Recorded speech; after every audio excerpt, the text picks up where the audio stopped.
Magandang gabi, Philippine Air Force. Alamin natin ang magiging lagay at taya ng panahon ngayong araw ng linggo, July 12, 2026 at sa mga susunod na mga araw.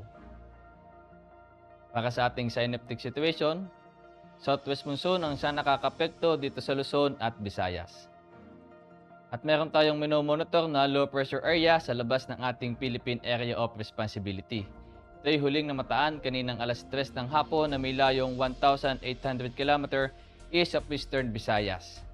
Generally westward ng paggalaw nito sa susunod na 24 oras bago ito lumiko pahilaga o northward.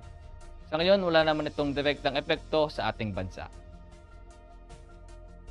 Para naman sa general area forecast para bukas, sa Metro Manila, Ilocos Region, Cordillera Administrative Region, Western Visayas, Zambales, Bataan, Tarlac, Pampanga, Bulacan, Cavite, Laguna, Batangas, Rizal, Oriental Mindoro, Occidental Mindoro, Romblon at Palawan ay makakaranas ng maulap na kalangitan na may kalat-kalat na pagulan, pagkulog at pagkidlat, dulot yan ng southwest monsoon.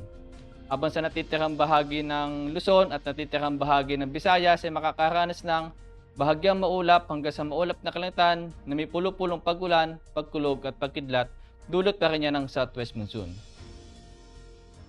Habang sa Mindanao naman ay makakaranas ng bahagyang maulap hanggang sa maulap na kalangitan na may pulo-pulong pagulan, pagkulog at pagkidlat, dulot naman yan ng mga localized thunderstorm. At para naman sa susunod na 3 araw dito sa Metro Manila, Cavite, Lipa City, Angeles, Puerto Princesa, Kalayaan Island, Mactan, Zamboanga at Davao, mula Martes hanggang Huwebes ay makakaranas ng bahagyang maulap hanggang sa maulap na kalangitan na may pulo-pulong pag-ulan, pagkulog at pagkidlat. Ang araw ay lulubog mamayang 6:30 PM at sisikat bukas ng 5:34 AM. Para naman sa moon illumination, meron tayong 6% decreasing. At para manatiling updated sa lagay at taya ng panahon, i-follow lamang ang Air Force Weather Center sa aming mga official social media accounts. Sa ngalan ng aming commanding officer na si Colonel Hermelino T. Calubiran Jr., PAP JC, ako si A2C Ever C. Amazona, your weather broadcaster ng Air Force Weather Center. Muli, magandang gabi, Philippine Air Force.